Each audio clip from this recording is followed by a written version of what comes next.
Hi, Gen Zs. Welcome back to another episode of the Gen Z Show, Season 2, dubbed Twenties Diaries. My name is Lakisha, and I'm here with the one and only Kemi Keys. You know, say as Lakisha, they do the fine girl vibes. Then you know, see me that they come from the streets. Grr. Over to you, Lakisha. Okay, so if you're in the ages between your 20s or just before 20s, know that this program is for you. This is where we get all the jiggy stuff, informative and also educational things that you would want to know. So as a Gen Z, this is a safe space for you. Come, let's have fun and vibe with the other people in the world. And today we have an interesting topic we want to talk about. We have our guest here in the studios already. And so let's go for a quick commercial break. Yeah. We'll be back with the topic and then our beautiful guest will be in as well.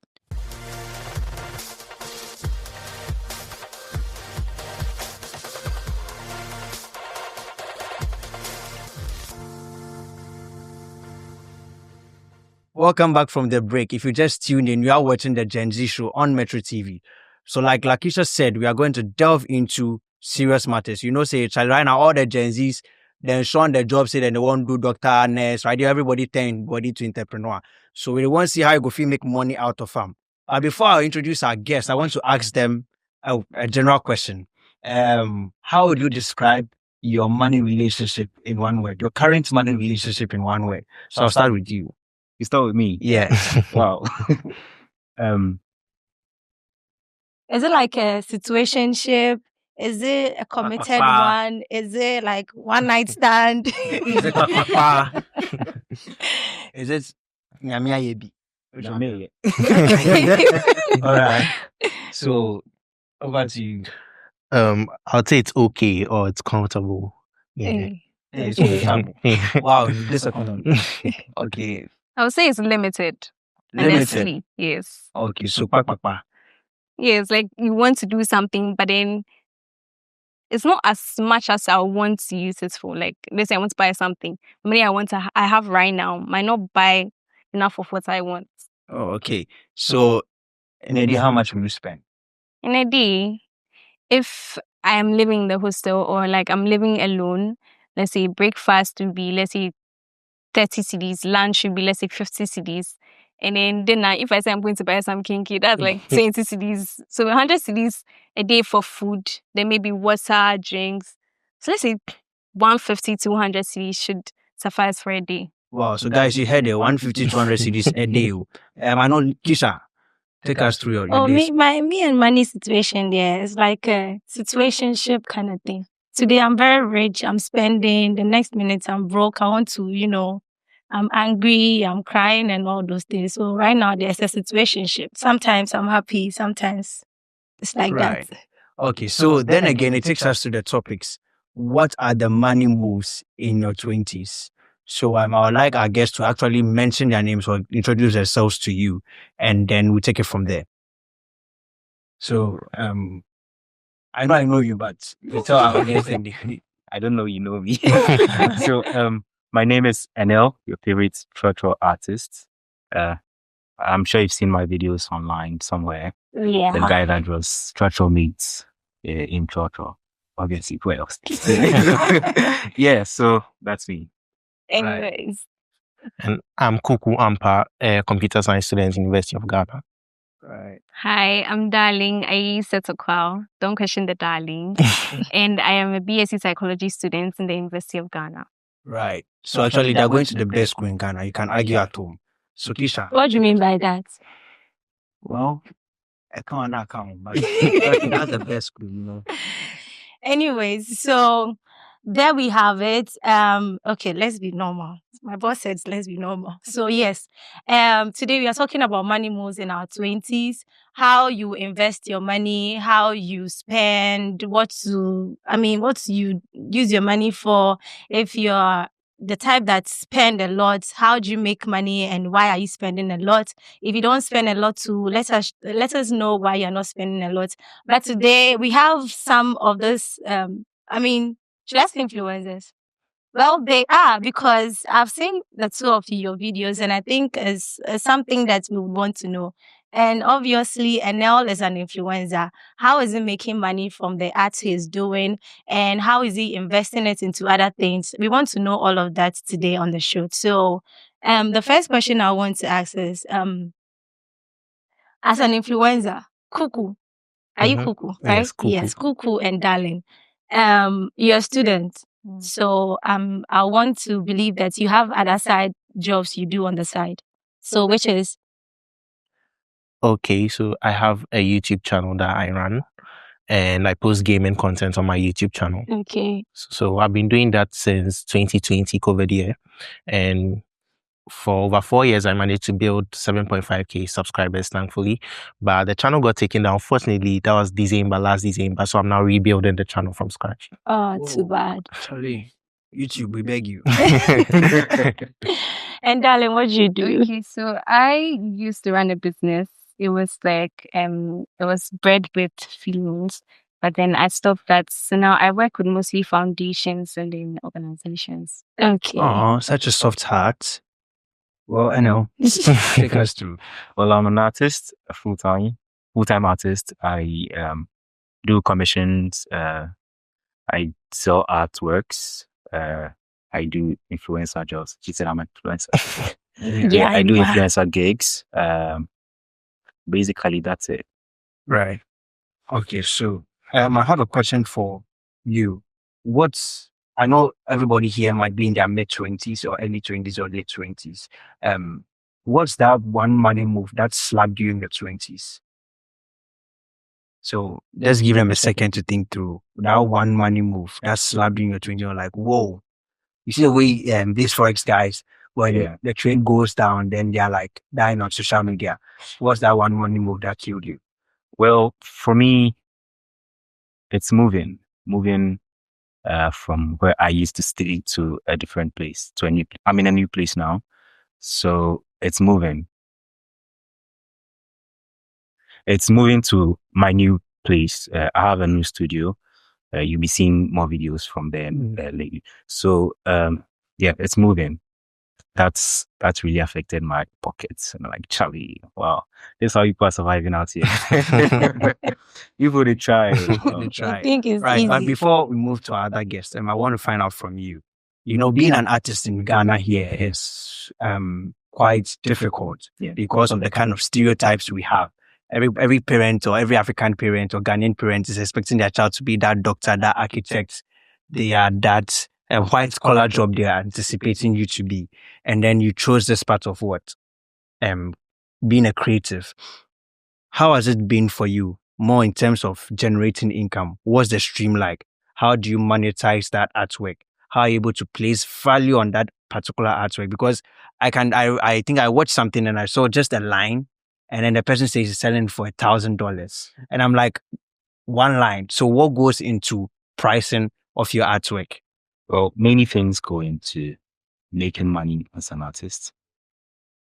One major thing is your connection. It's at a point, it moves from skill to connections. So although the skill is needed, you need to make connections, go for events, go for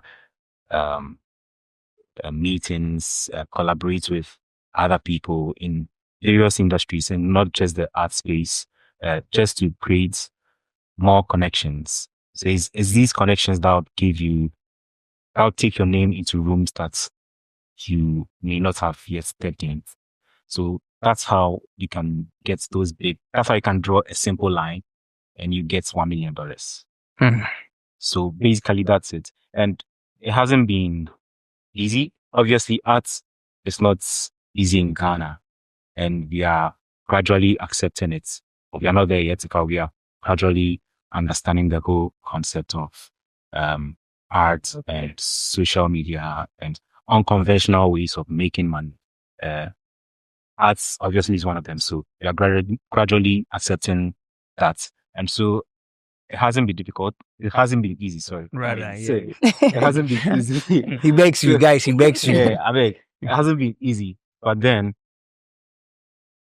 you study the space Now there's social media.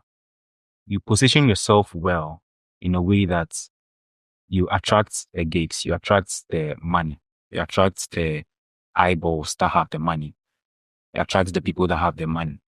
So it's all about positioning yourself well. And first of all, honing your skill to a level where if someone sees, they would want to look again. You get. Yeah. So first you have to master your skill and not just the art skill, also your personal branding, your communication skills, how you show up. All that comes together to help you get certain connects that you need to get that big gig. So yeah. Right. Now, Eno has made mention of a whole lot of things, personal branding, mastering your skill. But before we go much more deeper into that, I want to find out from Kuku. Eno made mention of social media. You have made mention that you had a YouTube channel. I know that you started spending YouTube money. Everybody is wanting to spend. But tell us what went into it. I know you took chance of it in COVID time. So what went into it? And now that they've dropped it, meaning I can feel like that pain where that money has slapped you. So how has it been like for you? Okay, so essentially back in 2020, we started it out of boredom and we are just live streaming our gameplay on FIFA. Then we later realized that it's actually an avenue for making money and we did some research on that. So we started with, I can see that there's like expensive microphones and an expensive setup here, but we started off very small, just a normal headset gameplay. And then going forward, we did more research, how to improve our set, how to improve our voice, and we kept it going for 4 years. So you need to invest with whatever craft that you have, you need to invest into it to ensure that you have a return of investment, because you can't just put bad content out there. As he said, you need to refine yourself and brand yourself. So put good content out there and then the views, the money or the contracts would come essentially. Right. So you, darling, as an entrepreneur, from that perspective, I realize these guys are social media guys are taking social media money. Mark Zuckerberg and the rest are watching them. But you as an entrepreneur fighting for your own money from scratch, how has it been like for you? Well, I would say that it's not easy because then you need to understand people. Because right now, where I am, you're working directly with people. You need to understand that some people don't have patience, and you need to have that patience. It all channels back to branding. If I know how to brand myself, if I know how to carry out myself and carry out my business, know how to talk to the people I'm working with, even when things are challenging, even when they're not giving me the response I'm getting, how to still keep going. Right. Okay. So before I hand over to Lakisha, I want to find out from you guys. You made mention, everybody has made mention of personal branding. To someone watching out there, what then is personal branding and how can you brand yourself? So I'll start with Enel. Well, like I said early on, personal branding is how you show up.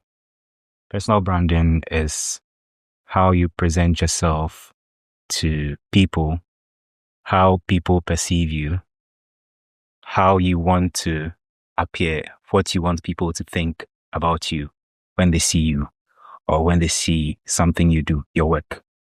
That's personal branding. In your perspective. In my perspective. Right. So Kuku, what then is personal branding in your perspective? As a gamer, what then is personal branding? Okay, so it depends on the space or the environment that you find yourself in. So if you look at the environment you find yourself in, you look at the criteria which is set by people who are successful in that space. And then you should ask yourself, how do I align myself with individuals who have made it in my field?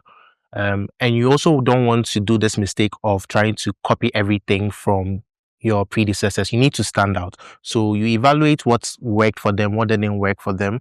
You try and make it suitable for yourself, because you need to be a genuine person. You need to be original to some extent. And then from there, you can have your personal brand. Right. And Kuku, to the young ladies watching you out there as an entrepreneur, what would you tell them as personal brand? Because I know our generation, personal branding is about. I realize there's this thing on Snapchat where if somebody wants to sell his work good, the last slide is something Yeah, like quote unquote, clickbait. like, yeah. So what then is personal branding from your perspective? Okay, so I would say personal branding is the darling effect. That's for me. When somebody is buying something from you, when somebody is having a business interaction with you, they should have a certain mark that when they see it, oh, this is you. Do you understand? It all channels back to standing out. When somebody comes to me, they should be able to know that, oh, this is exactly what I'm getting. I don't really buy into the clickbait effect. Then it's like you're not selling the product, sorry. You're selling whatever it is that you posted at the last end. Do you understand? But if you have personal branding, you know how to brand your goods, you know how to brand yourself. You don't really need clickbait to get people to view your stories or to buy your products. Right. Okay. So you've heard them. You don't necessarily need clickbait for people to buy your product. So as Snapchatters, please, we beg you. We beg, because right now we can't open Snapchat in church. I never opened the Snapchat. We can't. So we beg you. Charlie, guys, we beg you. So over to you, Lakisha. Okay, so after doing the personal branding and all the. Now, whatever you are doing, I'm sure you get like profits and returns, right? Like you make some money out of it.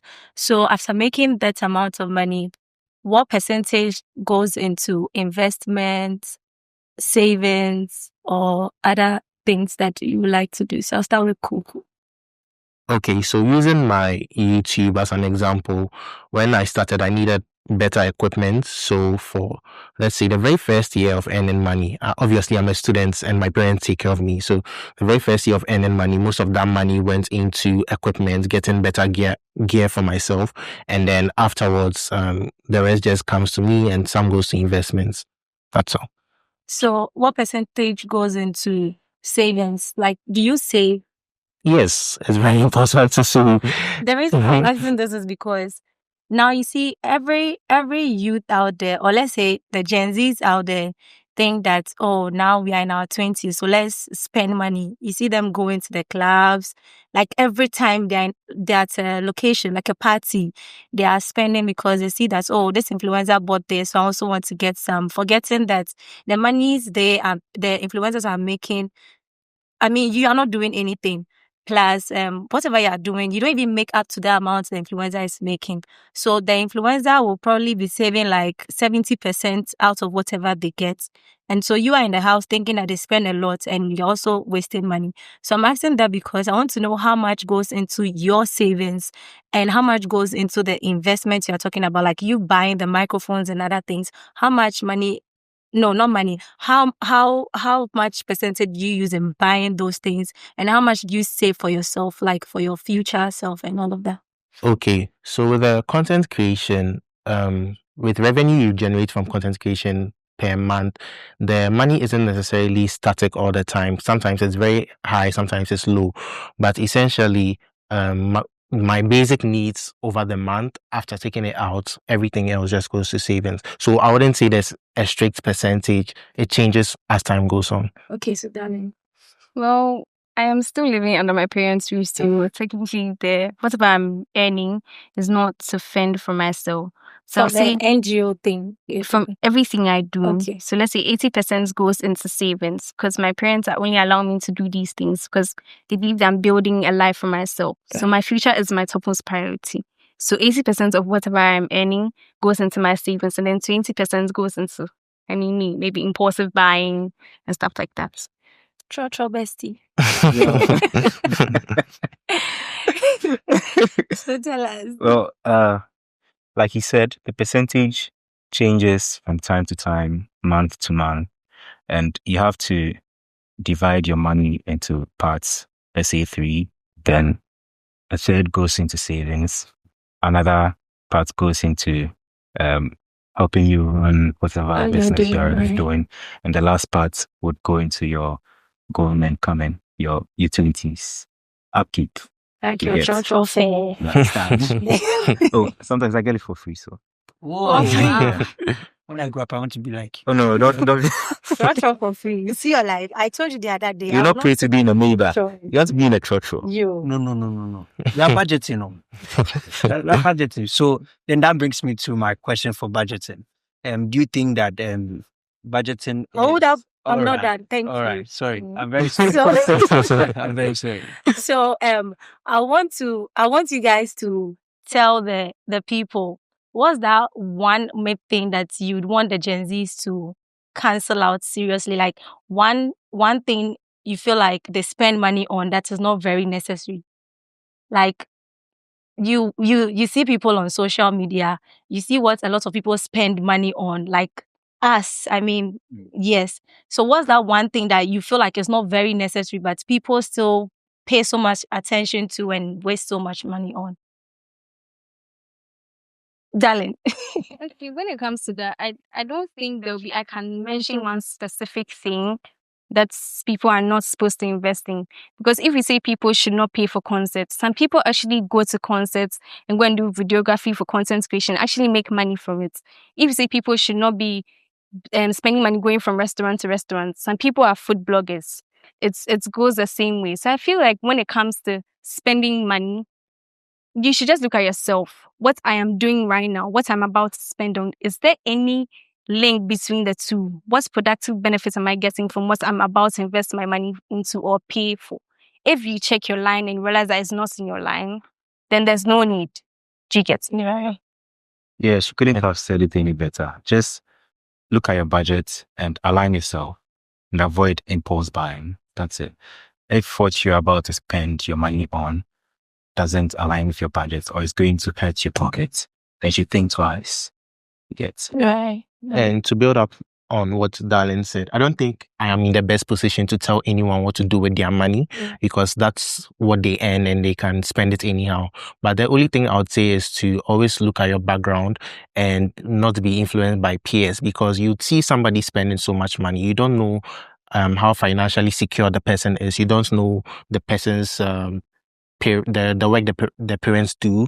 You have no idea about that, and you're also influenced to do the same thing because my friend X or my friend Y is doing that, so I should do the same thing. Always look at your background and do what you think would work for you with your money, because at the end of the day you earned it. Right. Yeah, but look at your background always. So there's this one thing that came into my mind. I'm not going to mention the brand here.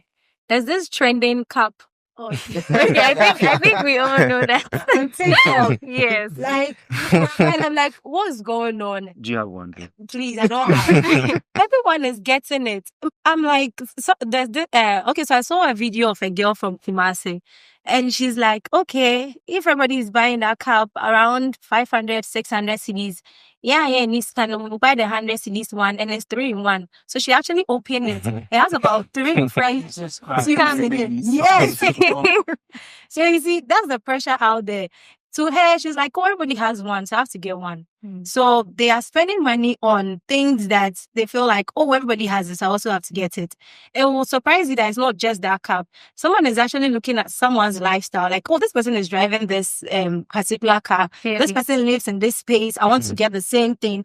But you're forgetting that the kind of money they are making is, I mean, a does to share with you, but they still want to be in the same position with them. Like, oh, this person is living in a very luxurious house, so I want to also go and rent the same thing and be in it. So that's what I was talking about. But anyways, I understand you. It is your money. Yeah. You do what you want to do with it.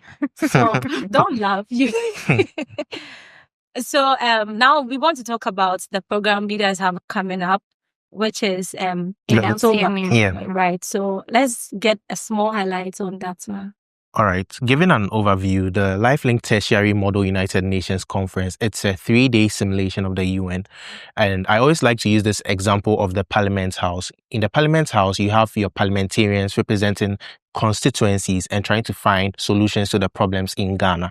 But with the Model UN, you have individuals like yourselves in tertiary institutions in Ghana and across sub-Saharan Africa. You represent countries, you are placed in committees, and you debate global issues in order to find long-lasting solutions to them. But it doesn't end there. We also have the social aspect for individuals who come for our conference so that they can get to network with other individuals and have generally a fun time with us. Okay, so do we have to pay any tickets? Yeah, so we have packages that run, and we have the Super Early Bird package, which will be ending very soon, I think on the May 4th. 4th May. Yes, that is 700 CDs. And the 700 CDs covers your accommodation across the 3 days, your feed and your breakfast, lunch, dinner, your conference fees, certificates, and everything regarding the conference for the 3 days. We'll be having the conference at the Accra International Conference Center, and then we'll be lodging on University of Ghana campus. Oh, okay. And I want to Next one again. yes. And I want to also highlight that Don't mind it's them. not only for people who are into politics or into international diplomacy. It's for everyone. You can just come and have the experience. So our church bestie can come. Yes, of course you can. I'm bringing up the mates. Yes, you bring them. Bring them. Okay, so it's open to everyone. Yes. Everyone. We can come. Yes. The people out there. I mean, the kids who like to just sleep at home, use your phones the whole time till evening. I think this is a very nice opportunity for you to go and learn something new and also try and network with others too, because I mean, there will be different kind of people coming in, right? From different countries. Different countries. Different countries. So just come and have fun. It's not always on your, using your phone and all of that.